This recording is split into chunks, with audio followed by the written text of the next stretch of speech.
السلام علیکم ورحمۃ اللہ وبرکاتہ۔ الحمدللہ رب العالمین والصلاة والسلام علی سید المرسلین والعاقبۃ للمتقین، اما بعد فاعوذ باللہ من الشیطان الرجیم، بسم اللہ الرحمن الرحیم۔ رب اشرح لی صدری ویسر لی امری واحلل عقدۃ من لسانی یفقہوا قولی، رب زدنی علما اللہم فقہنا فی الدین، آمین۔ رؤیت الہلال، چاند دیکھنے کے مسائل۔ رمضان المبارک کا چاند دیکھ کر روزے شروع کرنے چاہیے۔ شعبان کے آخر میں اگر مطلع ابر آلود ہو تو شعبان کے 30 دن پورے کرنے چاہیے۔ اگر رمضان کے آخر میں مطلع ابر آلود ہو تو رمضان کے 30 دن پورے کرنے چاہیے۔ عن ابن عمر رضی اللہ عنہما قال قال رسول اللہ صلی اللہ علیہ وسلم لا تصوموا حتى تروا الهلال ولا تفطروا حتى تروه فإن غم عليكم فاقدروا له، متفق علیہ۔ اس کی دلیل یہ ہے کہ حضرت عبداللہ بن عمر رضی اللہ عنہ سے روایت ہے، رسول اللہ صلی اللہ علیہ وسلم نے فرمایا، چاند دیکھے بغیر رمضان کے روزے شروع نہ کرو اور چاند دیکھے بغیر رمضان ختم نہ کرو۔ اگر مطلع ابر آلود ہو تو مہینے کے 30 دن پورے کر لو۔ اسے بخاری اور مسلم نے روایت کیا ہے۔ اس حدیث سے پتہ چلتا ہے کہ رمضان کا آغاز چاند دیکھنے سے ہوتا ہے۔ جب تک چاند نظر نہ آئے روزہ نہیں رکھنا چاہیے۔ ایک مسلمان کی گواہی پہ روزے شروع کیے جا سکتے ہیں۔ عن ابن عمر رضی اللہ عنہما قال ترى الناس الهلال فأخبرت النبي صلی اللہ علیہ وسلم انی رأیت فصام وأمر الناس بالصيام، رواہ ابو داود۔ حضرت عبداللہ بن عمر رضی اللہ عنہ سے روایت ہے، لوگوں نے چاند دیکھا اور میں نے نبی اکرم صلی اللہ علیہ وسلم کو بتایا کہ میں نے بھی چاند دیکھا ہے۔ چنانچہ نبی اکرم صلی اللہ علیہ وسلم نے خود بھی روزہ رکھا اور لوگوں کو بھی روزہ رکھنے کا حکم دیا۔ اسے ابو داؤد نے روایت کیا ہے۔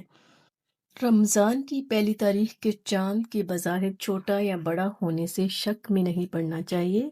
حضرت ابو البختری رضی اللہ عنہ کہتے ہیں، ہم عمرہ کے لیے مدینہ سے روانہ ہوئے۔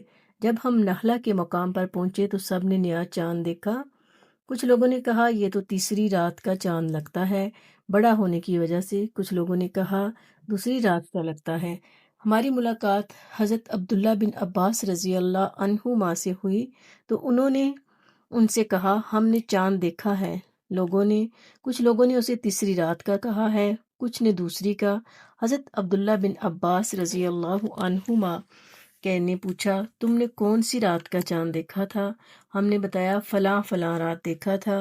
تو کہنے لگے رسول اللہ صلی اللہ علیہ وسلم کا ارشاد مبارک ہے، اللہ تعالیٰ اس کو تمہارے دیکھنے کے لیے بڑا کر دیتا ہے، لہٰذا وہ اسی رات کا چاند تھا جس رات تم نے اسے دیکھا۔ اسے مسلم نے روایت کیا ہے۔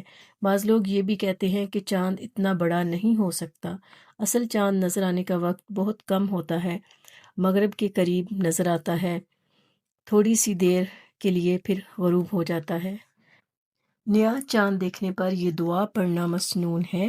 ان طلحہ بن عبید اللہ رضی اللہ عنہما ان النبی صلی اللہ علیہ وسلم کان اذا رأى الہلال قال اللہم اہللہ علینا بالیمن والایمان والسلامۃ والاسلام ربی وربک اللہ، رواہ الترمذی۔ حضرت طلحہ بن عبید اللہ رضی اللہ عنہ سے روایت ہے کہ نبی اکرم صلی اللہ علیہ وآلہ وسلم جب چاند دیکھتے تو یہ دعا پڑھتے، یا الہی ہم پر یہ چاند امن، ایمان، سلامتی اور سلام کے ساتھ طلوع فرما، اے چاند میرا اور تیرا رب اللہ ہے۔ اسے ترمذی نے روایت کیا ہے۔ چاند دیکھ کر روزہ شروع کرنے اور چاند دیکھ کر ختم کرنے کے لیے اسے وقت حاضر، علاقے یا ملک کا لحاظ رکھنا چاہیے۔ دوران رمضان ایک ملک سے دوسرے ملک سفر کرنے پر اگر مسافروں کے روزوں کی تعداد علاقہ حاضر میں ماہ رمضان کے روزوں کی تعداد سے زائد بنتی ہو تو زائد دنوں کے روزے ترک کر دینے چاہیے یا نفل روزے کی نیت سے رکھنے چاہیے۔ اگر تعداد کم بنتی ہو تو عید کے بعد مطلوبہ تعداد پوری کرنی چاہیے۔ حضرت قریب رضی اللہ عنہ ابن عباس رضی اللہ عنہما کے غلام سے مروی ہے کہ حضرت ام فضل رضی اللہ عنہما حضرت عباس رضی اللہ عنہ کی بیوی نے انہیں قریب رضی اللہ عنہ کو یعنی حضرت معاویہ رضی اللہ عنہ کے پاس کسی کام سے شام بھیجا۔ قریب رضی اللہ عنہ کہتے ہیں میں نے شام آ کر ان کا کام کیا۔ میں ابھی شام ہی میں تھا کہ رمضان کا چاند نظر آ گیا۔ میں نے بھی جمعے کی رات چاند دیکھا، پھر میں رمضان کے آخر مدینہ واپس آ گیا۔ حضرت عبداللہ بن عباس رضی اللہ عنہ نے چاند کے بارے میں مجھ سے دریافت کیا کہ تم نے وہاں چاند کب دیکھا تھا؟ میں نے جواب دیا ہم نے تو جمعے کی رات دیکھا تھا۔ حضرت عبداللہ بن عباس رضی اللہ عنہ نے پھر پوچھا کیا تم نے بھی دیکھا تھا؟ اس نے جواب دیا ہاں، بہت سے دوسرے آدمیوں نے بھی دیکھا تھا۔ سب لوگوں نے حضرت معاویہ رضی اللہ عنہ کے ساتھ دوسرے دن یعنی ہفتے کا روزہ رکھا۔ حضرت عبداللہ بن عباس نے فرمایا ہم نے تو چاند ہفتے کے دن دیکھا، یعنی ایک دن کے فرق سے دیکھا ہے۔ ہم اسی حساب سے روزے رکھتے رہیں گے یہاں تک کہ 30 دن پورے کر لیں یا چاند دیکھ لیں۔ میں نے عرض کیا کیا آپ لوگ حضرت معاویہ رضی اللہ عنہ کی رویت اور ان کے روزے کو کافی نہیں سمجھتے؟ فرمایا نہیں، ہمیں رسول اکرم صلی اللہ علیہ وسلم نے اس طرح حکم فرمایا ہے۔ اسے احمد، مسلم اور داؤد نسائی نے روایت کیا ہے، یعنی کہ جب چاند دیکھیں گے تو چاند دیکھنے کے بعد ہی روزہ رکھیں گے۔ ابر کی وجہ سے شوال کا چاند دکھائی نہ دے اور روزہ رکھ لینے کے بعد معلوم ہو جائے کہ چاند نظر آ چکا ہے تو روزہ کھول دینا چاہیے۔ تو ان احادیث کی روشنی میں کیا پتہ چلتا ہے؟ پہلی بات یہ کہ چاند دیکھنے پر ہی روزہ رکھنا چاہیے۔